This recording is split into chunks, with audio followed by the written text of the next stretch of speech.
The Unsettled Podcast is a presentation of the American South Consortium, a multi-year partnership of the Wadsworth Atheneum Museum of Art, the Columbia Museum of Art, Mobile Museum of Art, and the Montgomery Museum of Fine Arts as part of the Art Bridges Cohort Program. This innovative cross-regional partnership explores new ways of interpreting art and the American experience through dynamic exhibitions and an array of complementary public programs.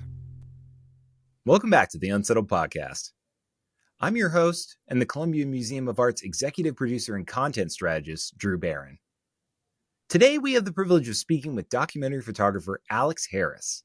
His photograph, Longleaf Pines, Knoll Park, Fairhope, is featured in the exhibition, Unsettled: The Landscape in American Art, and is part of a larger series of photographs captured in the Mobile area, published in Why We Are Here, a collaboration with Harris and the biologist and author E.O. Wilson. We'll hear from Alex in just a moment. But first, I'd like to welcome back to the program the Mobile Museum of Art's curator of art and audience engagement, Stan Hackney. Stan, welcome back to the show. Thank you. It's nice to be here. It's great to have you again. I know things have been real busy over there in Mobile. I heard somebody had a big 60th birthday. Yeah. The museum, not me. Yeah. The museum just celebrated its 60th birthday, and we did a very special exhibition called Tribute to the Responsive Eye. So that was our kind of new exhibition to celebrate our 60th birthday.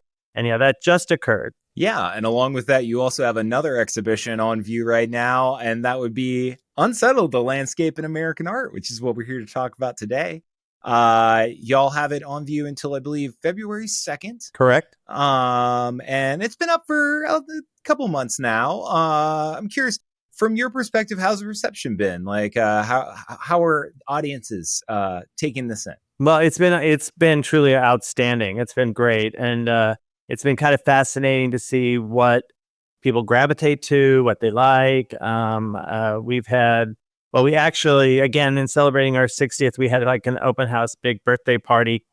Everybody seemed to be blown away by Unsettled. It is a beautiful, beautiful installation. And I think I'm very proud of how it all came together. Yeah. It's been really cool kind of following this along since the beginning, because, it sort of transforms a little bit depending on where it ends up. We all put our own little spin on it.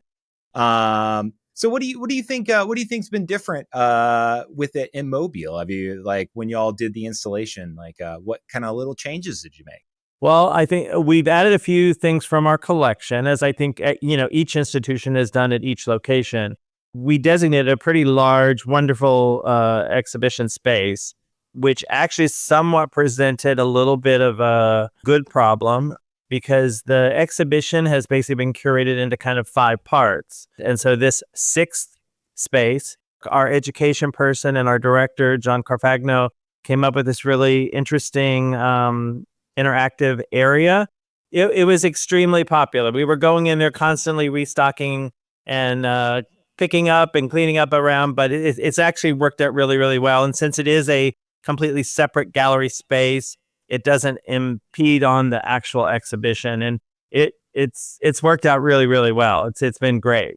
That's awesome. I love that. You hinted at the fact that y'all have a few pieces from your collection that will be featured in this for the very first time. One of those is actually the piece we're talking about today. As I mentioned a moment ago, it's Longleaf Pines, Knoll Park, Fairhope. It's a photograph.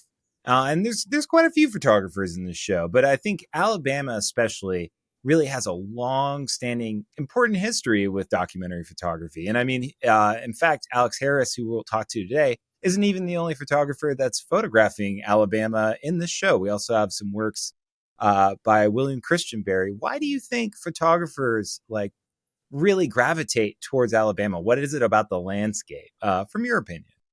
Oh boy. Well, I think the landscape is incredibly diverse, and the nature is such a big part of the Deep South, and where we're particularly located, I think, is really fascinating for the state of Alabama, because we have mountainous areas, we have coastal areas, bayous, deltas. There's just such a diverse amount of flora and fauna and creatures out there.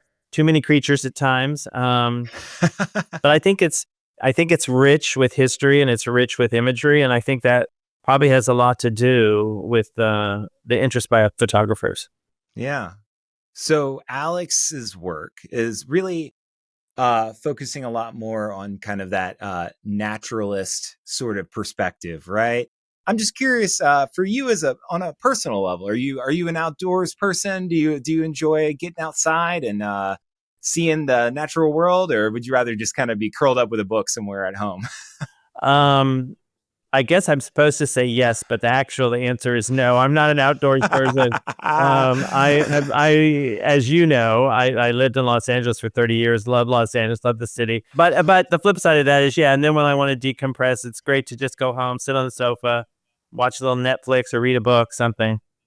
Yeah, I mean, I think that actually really speaks towards the exhibition in general, right? I think what the landscape means to each of us is very different, and what we gravitate towards in the landscape, as we see with these artists in this exhibition, is all very different, and like there's not a right or a wrong. So like there wasn't a wrong answer there, Stan. You answered it the right way. Now, despite the fact that you're not an outdoors person, which is fine, you can be you, Stan. But, I think it would be hard pressed for you not to understand the value of the longleaf pine in Alabama. I mean, it's Of y'all's, course.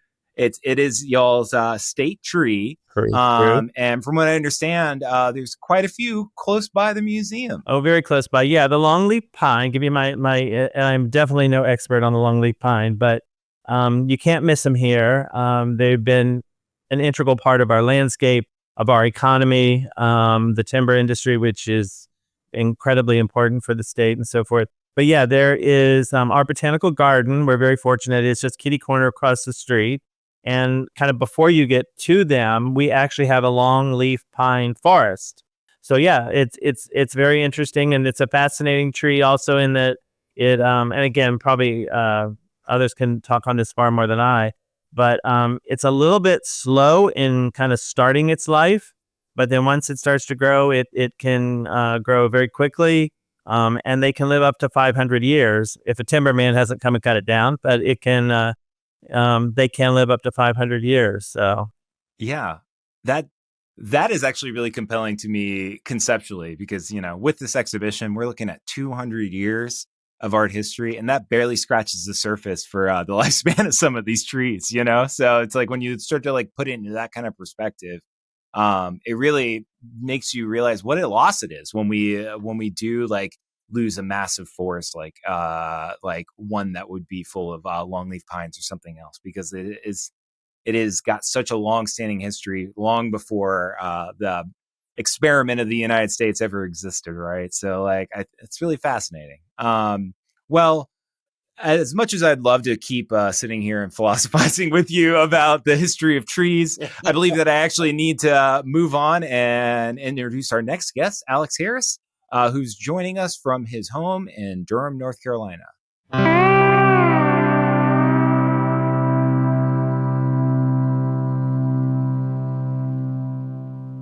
Born in Atlanta, Georgia, our guest today, Alex Harris, grew up in the American South and currently resides in Durham, North Carolina.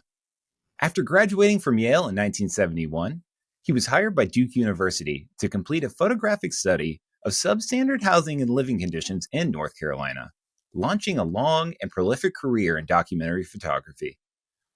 Harris has since traveled around the American South, New Mexico, Alaska, Cuba, capturing the landscapes, interior spaces, and residents of these communities, alongside explorations in a diversity of other subjects, from political inaugurations and protests, behind-the-scenes documentation on film sets, and a portrait series of people seeking love and companionship in the personal ads, just to name a few.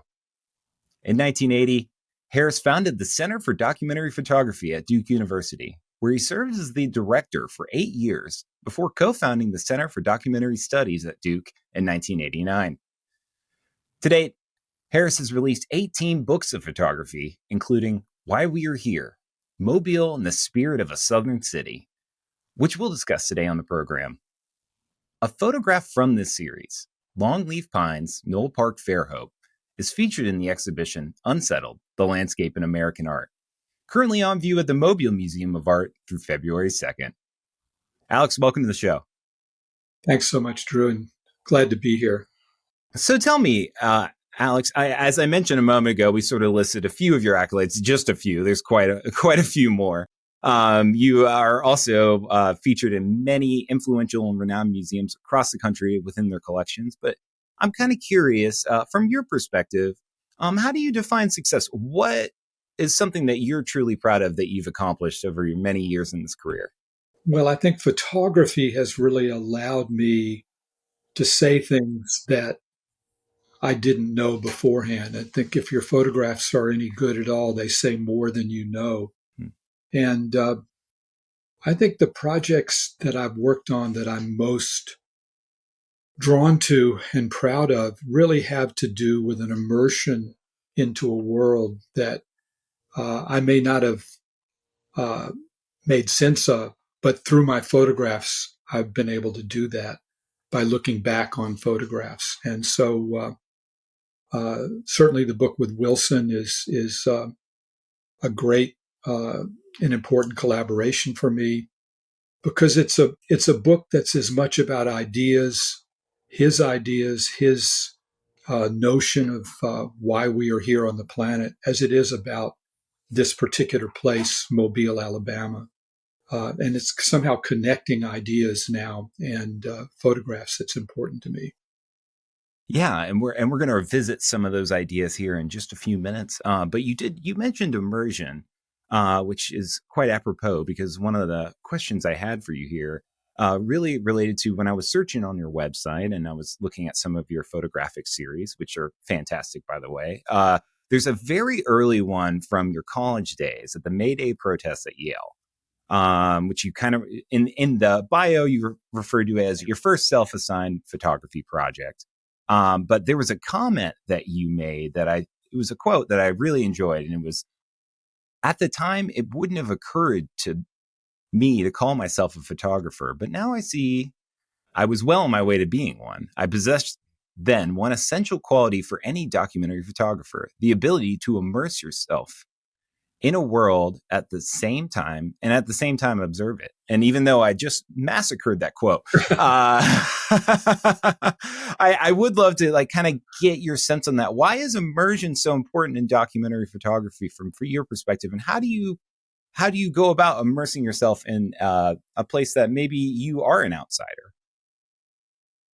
Well, it's an interesting question because it's one that comes up in teaching or trying to teach courses in what gets called documentary photography. And, one way that I answer that with students is that the way you move into a world with a camera is the same way you might move into it as an individual, is by being yourself and just relating to people the way that you would normally relate to them. And I think that I began as a photographer, and I know this is true. As a young man, I was very shy. I didn't have much to say. I really didn't know what I thought about the world, and the camera was the ideal tool for me. And I thought, the one quality I have, maybe as a shy person, even as an outsider, is that I can get along with people. People don't. I somehow have an ability to just be in a place and observe. And the great thing was that I could photograph and look back at my pictures, and through looking at those pictures, discover what it was I thought and felt by putting my best photographs together. And so immersion really was initially my way to allow myself to photograph. I used to have this fantasy that, if only I could be invisible, then I could really photograph. And there are a few photographers who seem like they've pulled that off. People like Dorothea Lange seem like she was invisible in her work. But I also want to tell you one other story about immersion, which is I once did a series of interviews with documentary photographers around the country and about why they do what they do. And one of the things they said, several people said, was, we like to hang out. We like to just be with people. And I think in part photography is an excuse for me to be part of a place that I otherwise couldn't have entered or been part of. And I think that's true for a lot of photographers. Do you think there's a line then between like kind of being an active participant and being a documentarian? And what is that line that you do not cross? Well, I think people recognize pretty quickly that I'm a photographer, that I have the camera around my neck or two cameras around my neck. And I think the line is really never to pretend that you're anything other than you are. And frankly, it's through photography that I've become so fascinated by people's lives, people's places, that it's true that I am there as a photographer, but I'm really drawn to what it is that I'm photographing, to the world that I'm entering. And that was really true in Mobile, as it has been in other places. I think people sense that. And the camera is just my way of expressing that. Yeah, you got to fall in love with your subjects, right? That's like the key. Or you just are in love with them. You don't, the camera helps. So in this exhibition, we are featuring quite a few photographers as well as yourself. And one recurring theme that I see in a lot of them is a tendency to turn their lens towards the American South. It's a very popular subject matter in photography, right? Some examples in the shows, we have a few pieces by William Christian Barry, as well as a series by Eugene Mudusemi Ash of the Gullah Geechee culture on Fusky Island. And you have done quite a bit of work in the American South, not only in Mobile, but at your home in Durham and many other places. So can you talk to me a little bit about what draws you to the South? Is it just that you grew up here, or is there something more? Is there something visually that's striking you about this region?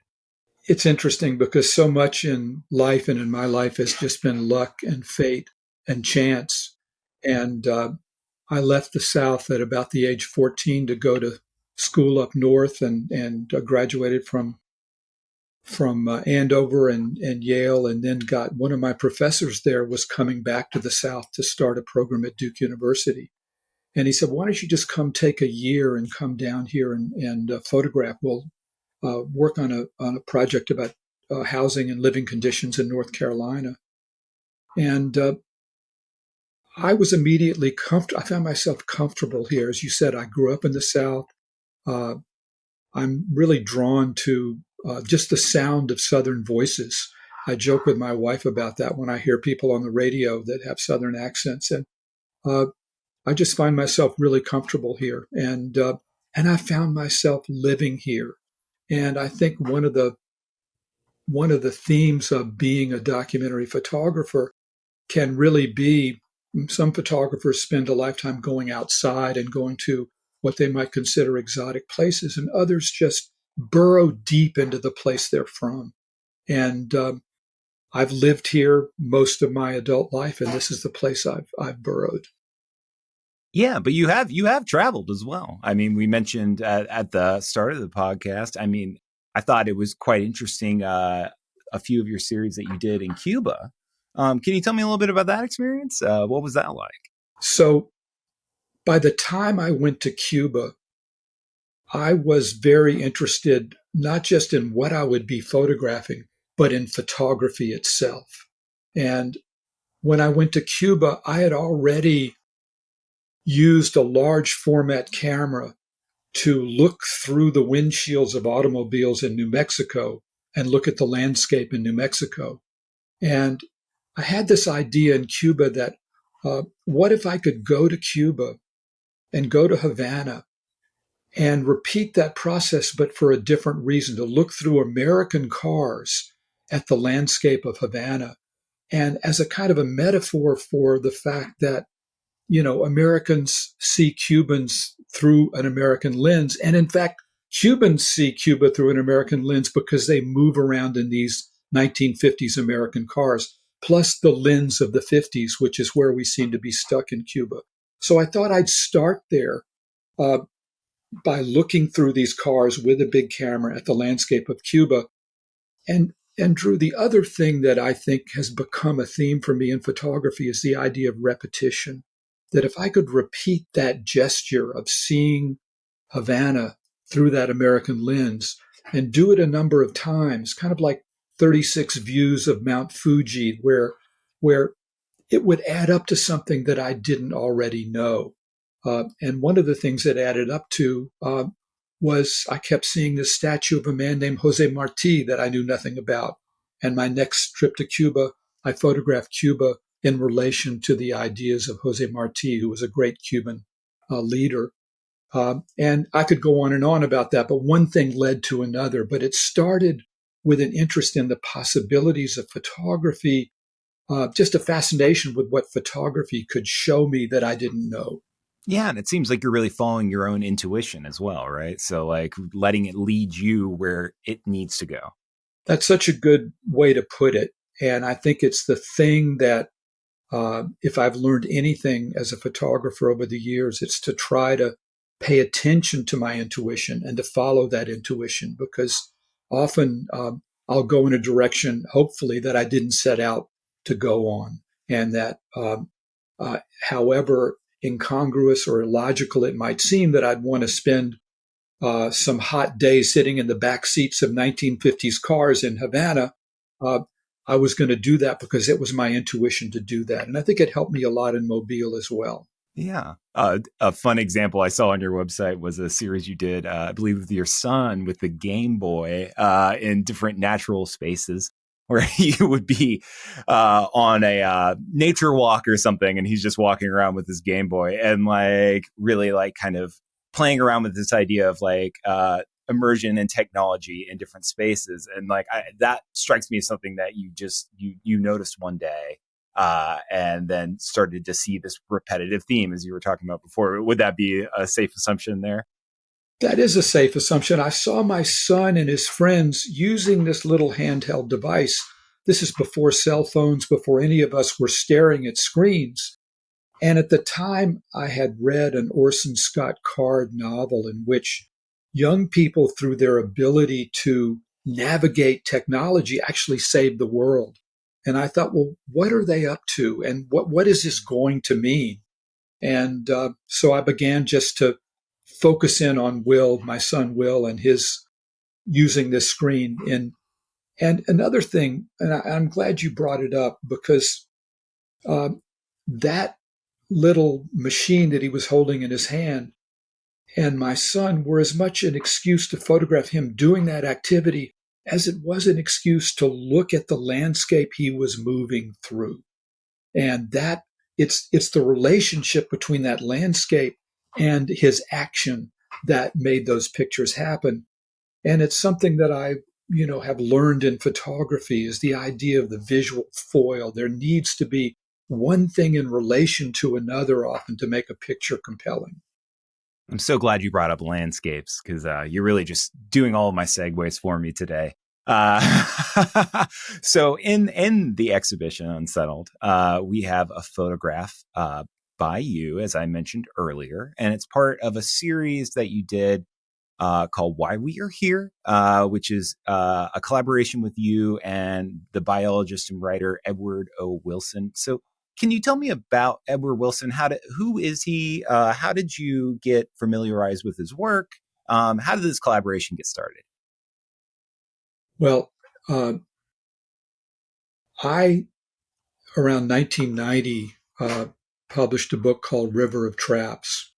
And interestingly, it's a book that's about an old man in New Mexico and his relationship with place and his relationship with me and another young gringo man named Bill DuBois. And that book was nominated for the Pulitzer Prize in nonfiction. Well, the Pulitzer Prize that year was won by a man named Edward O. Wilson for his book Ants.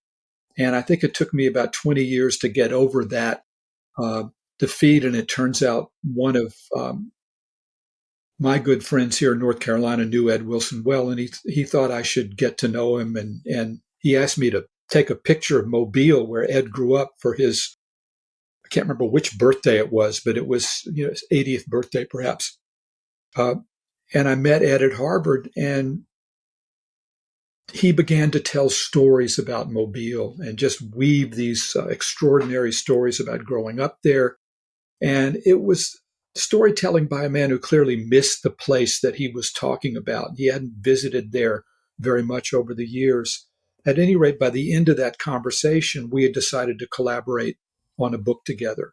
And that's how the collaboration started. Edward Wilson is really one of the great thinkers, was one of the great thinkers and evolutionary biologists of our time, who had an ability to look at one thing, which was ants, different kinds of ants, and their behaviors, the way that they communicated with one another, to take that knowledge and see the big picture in a certain way, to begin to think about bigger things, and such as how Homo sapiens became the dominant species on the planet. And he wrote brilliantly about all those things. I found myself, before I went to Mobile, reading his books as a kind of a guide to how I might approach Mobile, where he grew up. And so was this your first time in Mobile when you came to start on this project? Yes, I'd always had this kind of fantasy about what would it be like to show up in a city where I'd never been before and have an assignment or self-assignment to photograph the life of that place. And I've done it in other ways with smaller. So many of the places I've photographed over the years have been villages in New Mexico or the South or Alaska. And this is a fairly large-sized city, Mobile. And I approached it, well, let me put it this way. It's pretty hard just to walk out and everything is possible as a photograph.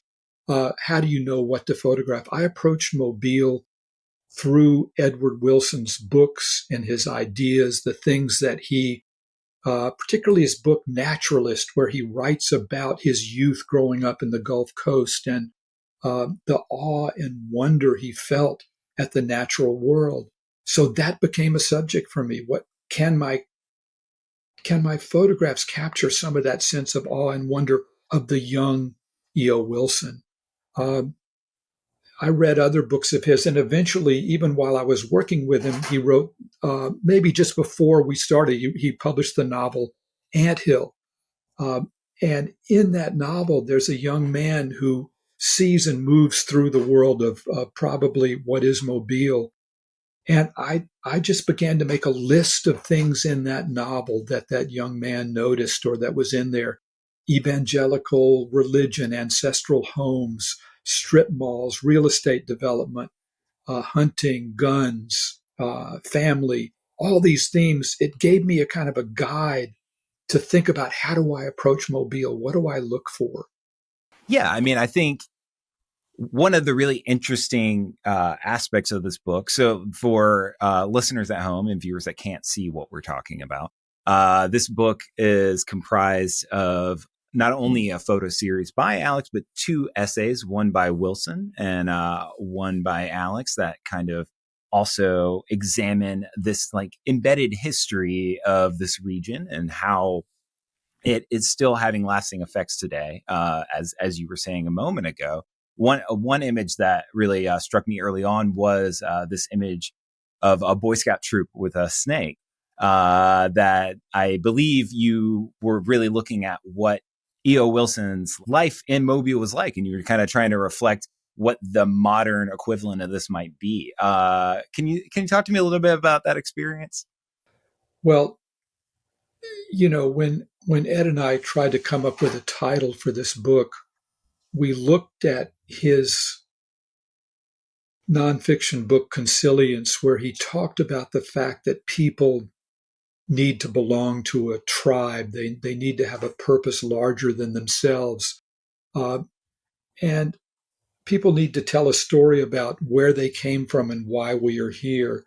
Ed Wilson told me that Mobile was very much still kind of a tribal place in which people belonged to their groups, and that their identity could be seen often in the way that they dressed as part of that group. The Boy Scouts was something that Ed had been a scout. Ed had been an early snake handler as a young man. And so it was amazing to me that not only did I get to photograph this Boy Scout troop, but I got to photograph this scout handling a snake.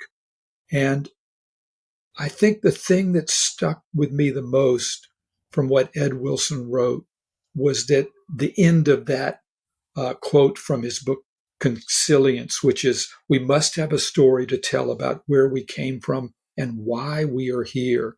And I began to think about as I photographed, and it became a kind of a mantra for me, why we are here, why we are here. And if I was photographing someone in a particular place, I wanted to think about them, not just about the activity they were doing at that moment, but maybe what's the bigger significance of that activity, why we are here. And I think in this case, we have a natural fear of snakes. What would it mean for our species or for our group if we could overcome that fear?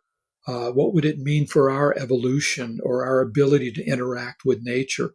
So I think this picture is about a Boy Scout holding a snake and his friends looking on in kind of awe, but it's also about something bigger. And Ed used to always talk about metaphor, that metaphor was the key thing in writing about life, that it needed to be, metaphors were there. And I think this is a kind of a metaphor as well. Yeah. Was this moment? So you said, obviously you knew you were going to go and take photographs of Boy Scouts. Did you know that they would be snake handling, or was this more of a moment of kismet where everything just kind of aligned in a perfect way? I wish I could say I remember whether he just picked up a snake there or had brought one along, but I think this young man was, as it turns out, a snake handler, and he was really proud to be following in the tradition of Ed Wilson, Yeah. And he may have brought that snake along with him. I did not know he would have it there, but I was thrilled when it showed up. So thinking through like this idea of how our natural environment has an effect on who we are as people. One section of your essay is titled Biophilia, which I believe was taken from a term that Wilson popularized. Could you talk to me about the concept of biophilia and just how it manifested while you were working in Mobile? I think biophilia is a relatively simple concept that Ed really wrote about brilliantly, which is our natural connection to nature, our naturally being drawn to nature, and having lived in that environment for millions of years before we industrialized. And so that became something that I wanted to look at in Mobile, that concept of biophilia. And, Drew, I thought that what I would do is photograph the beauty of nature, my own biophilia, as it were. I thought I might photograph people interacting with nature in a kind of a sensual and sensory way. I have a photograph of a man who's a beekeeper, and it's early one winter morning, and he's got his ear up to the side of his beehive, seeing if his bees are awake. And that picture to me really speaks to a kind of biophilia I would look for there. What I didn't expect was to find the way that, how to put this, that uh, even as we move away from the natural world, we can't help but bring it inside with us. And I think it's an example of the way that photography wakens our senses, my senses, to look for things to pay attention in a way that I wouldn't have otherwise paid attention. I began to notice signs of nature everywhere, not just outside, but inside, in people's homes, in businesses. There were statues, there were replicas, there were giant chickens in the backs of cars at gas stations. I remember going into a place ironically called Bass Outdoor World, where indoors there was more nature than I could see if I walked outside, because there were stuffed animals and signs of nature everywhere. There were fish hanging from the ceiling over fishing rods, and that became a theme for me. Once I began to discover that, I began to look for those things and to notice how many signs of nature we incorporate into our lives. Yeah, and it's kind of interesting when you think about the fact that we comfortably surround ourselves with facsimiles of nature, right? Like another example that I really enjoy is Lenora Ash's house, which is taken from her bathroom, and it is a shower curtain of horses prancing through a forest area. And I think it is really fascinating, especially as our world continues to change, and some of the things that we're representing, might be in danger, may not be around much longer. And how will that affect our relationship with nature? That's something we've talked about quite a bit on the show. In fact, our last guest, Jacqueline Bishop, that is really a huge concern for her, and thinking through just what world are we going to be living in, and how will our relationship with nature change over time. I'm just curious if you have any thoughts about that, having kind of worked through this project and thinking about how we interact with the natural world and how we kind of bring the natural world to us. Well, as you hinted at and said, and as your last guest said, life is change, and people have been writing about and saying that, believe it or not, for thousands of years. And things are, it's trite to say it, but things are changing faster now than they ever have before. Uh, my thought about that in some ways is that I've stumbled on the tool that can hold on to things in a way that that can stop motion. Who's the Greek philosopher Heraclitus, who wrote that you step into the river, and as soon as you step into it, it's not the same river. It's gonna be moving. Well, with the camera, you can actually stay in that river. And I think that photography maybe is one way that subconsciously I've dealt with that, is holding on to certain things and perhaps celebrating them or making sense of them uh, in a way that volumes and volumes of writing perhaps can't. This picture that you talk about, which is uh, so ironic, is just actually it's just something that's so beautiful, and it tells us that uh, uh, just naturally we're drawn to those horses running through that stream and forest, and it reminds us of something. Uh, and I don't I don't have answers to your questions. I think the great thing about photography, or at least the way I've tried to use, is it asks questions. It asks us questions, and it doesn't try to preach so much, at least in the way that I'm using the camera, as it does try to open up our eyes to questions we need to ask. Yeah, it's interesting because on one hand, it is like an act of preservation, right? Like you are like preserving this moment for posterity. Once it's captured, it's there. But it's always, I I have a bit of a background in documentary too, right? And like I think the big question is always like, where are you pointing your camera? What are you purposefully leaving out, right? And I think that's where the artistry comes from. That's where you get to really make your statement or lack thereof, if that's the choice that you want to make.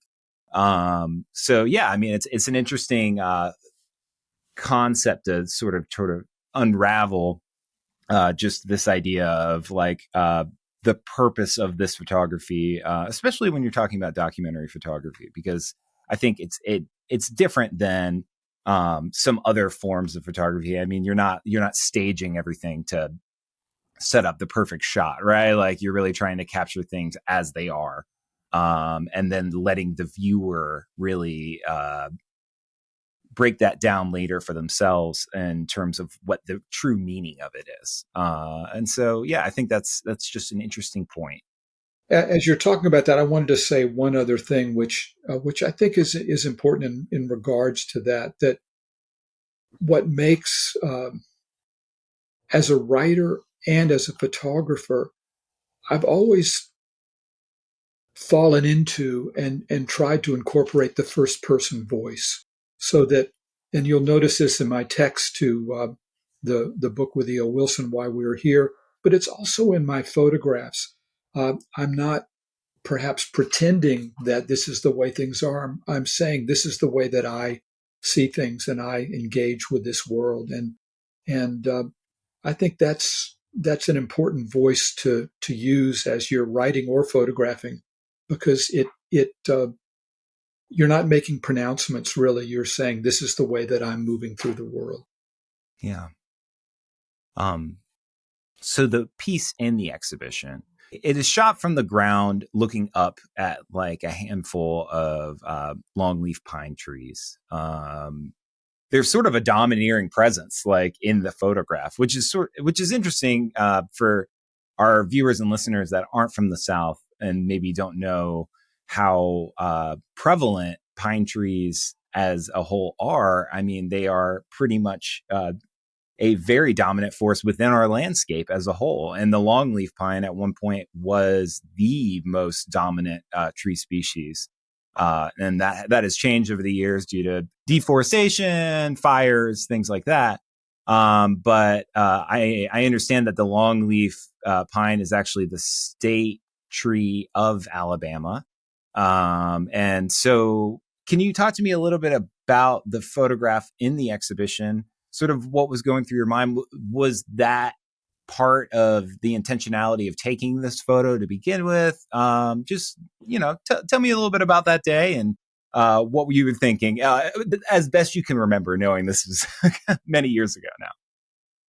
Well, that photograph reminds me of the fact that I had the privilege and experience of traveling around Alabama with E.O. Wilson and trying to find some of the places that reminded him of the Alabama of his youth. And one of them wasn't this forest. It was another longleaf pine forest in what's called the Splinter Hill Bog that showed where there were these pitcher plants and so a great diversity of plants underneath the pines. And so that was extraordinary to be there with him that day. I think in this photograph, this is in a park in Mobile, right close to the water. It's a fairly small stretch of longleaf pines, but one that was planted intentionally or left there intentionally. And I couldn't there do the thing that E.O. Wilson did his entire life, which is look down and see things on the ground that the rest of us wouldn't pay attention to. That in order to give a sense of perhaps what it was like to be in those forests, I had to look up. And it really, if I had looked straight ahead or if I had looked down, we would see the thing that you were just talking about, which is I chose to frame it this way because it implied something about pine trees that were ubiquitous and that were just standing so tall above us and that had a presence in our lives. But if I'd shifted the camera, you would see the landscape of that park, and you'd see monuments, and you might see other people, and you wouldn't see a bog with pitcher plant. So it's really a photographer's way of trying to capture a feeling of the longleaf pine forest that used to be here, even though that's not what this actually is. It's a one small park in one southern city. Yeah, I mean, I think it sort of raises an interesting question when you couch it in what we were talking about a moment ago with biophilia, right? Like this was a visual identifier of Alabama for a very long time, right? They wouldn't make it their state tree if it wasn't but it has been chopped down and removed to the point where it has to be in a park somewhere designated in order for it to survive. And I wonder what effect changes like that are going to have long term. Not only the ecological impact, but like the psychological impact, right? If we're really identifying with nature and the nature around us is like kind of helping create our identities. If we start to homogenize a lot of what these spaces look like, what is what is that going to do to our overall identities? Are we going to feel the same relationship if, we chop all these trees down and just plant a bunch of something that we can make paper out of later, right? Which I see happen in my neck of the woods quite often. And how is that going to change our relationship? So I think there's a lot of interesting thought experiments you can get when thinking about all of these things. We've kind of touched on it a little bit already, but did you have any kind of final thoughts on that?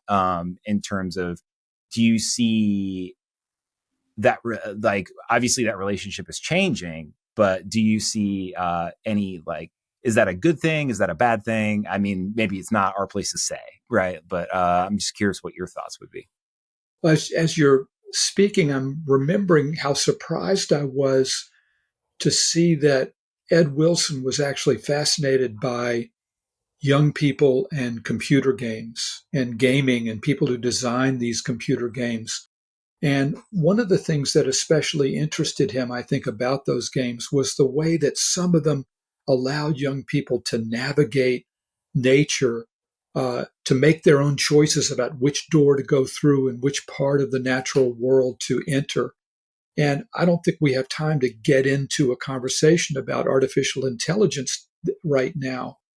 But I think it's part of our earlier conversation about biophilia and bringing nature with us wherever we are. And, my sense is that the more artificial environments that we build, we're going to need to see things like these longleaf pines there just for our own biophilia, for our own connection to nature to endure. I'd like to think that that's not going to be the only way it endures, but that's part of the change, is that we now can create these environments. Hopefully, I think Ed Wilson may have thought as well, hopefully by creating them artificially, we'll begin to value them more in the real world. I feel like that's a really great point. So, Alex, obviously, this, I believe, was this 2017 when you did this project? I might be 2012. I was way off. But obviously, you've done a lot since then, and you're continuing to work on series. So, what do you have going forward? What are you exploring nowadays? Couple of projects. I collaborate a lot and have over the years with my wife, Margaret Sartor. And one book we're working on now is about, it's really her idea of looking at the earliest the earliest bird photographers, and looking at the beginnings of that movement where ornithologists quit shooting birds and stuffing them and started photographing them. And it's we've discovered, and she's discovered, some fascinating photographers. But the main project I'm working on is one with my daughter, and it's the one that I've published less than anything else I've done, which is photographs of my own family. That I began photographing Margaret before we were married. When we had children, I began to photograph them in many of the same ways that I've been describing, with the notions of the repetitions of everyday life, that if you photograph them enough, they'll take on another meaning. And I'm working on a visual memoir, and I've written a text, and my daughter is helping me both edit the photographs and edit the text, and she's one of the main subjects in the book, and I hope to be able to bring that out in the next year or so. Well, in the sake of repetition, this has been Alex Harris. He's a documentary photographer based in Durham, North Carolina, who has worked on many great series, including one that is featured in the Unsettled, the Landscape in American Art exhibition, Longleaf Pines, Knoll Park, Fairhope. As a reminder, I encourage all of you to come check it out while it's at the Mobile Museum of Art through February 2nd. And if you can't make it there, please join us at the Wadsworth Atheneum in Connecticut when it opens in June. Thank you so much, Alex. Great to talk with you, Drew. Thank you. Well, it looks like our camera roll is filled for this episode of the Unsettled podcast. I'd like to thank our guests Stan Hackney and Alex Harris for joining us today. If you'd like to learn more about Harris's work, you can visit his website, alex-harris.com. And don't forget to see the exhibition Unsettled, the Landscape in American Art, Now on view at the Mobile Museum of Art through February 2nd. We've got one final episode of the Unsettled podcast coming to your feed in 2025, so be on the lookout for that. But until then, stay sharp, stay focused, and keep your mind like my aperture, wide open.